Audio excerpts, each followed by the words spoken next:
Hey everyone, welcome back. Today I'm diving into a pressing issue that's shaking the foundation of democracy in Southern Africa. This is about the Southern African Development Community, or SADC, and their recent actions, or should I say inactions, that could have deep repercussions for the entire region. Let's start with a little backdrop. Just a few months ago, Zimbabwe held its general elections. The results? Well, they were widely criticized for being fraudulent.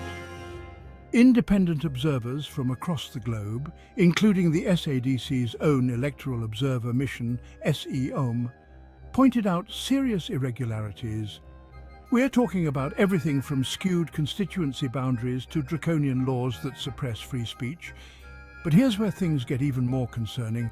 Despite these glaring issues highlighted in their preliminary report, SADC hasn't taken any significant steps to address these concerns.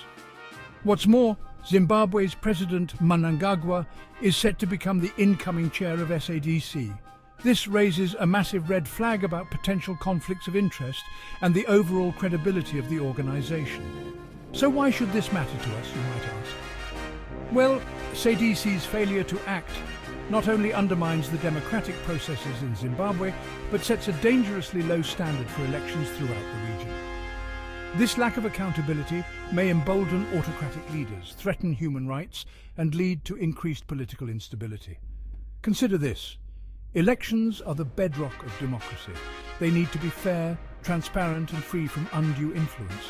When an organization tasked with ensuring these principles turns a blind eye, it doesn't just affect one country. It impacts the democratic fabric of the entire region. The implications are far-reaching, potentially leading to a domino effect of unaccountability and injustice in future elections across Southern Africa. Now there's talk about a transitional authority in Zimbabwe as a potential improvement from the past. But without strong oversight, such measures may fall short, just like previous attempts. The role of guarantors and civil society is critical here. They need to be involved to ensure that any transitional processes are not just a facade, but lead to genuine democratic reforms.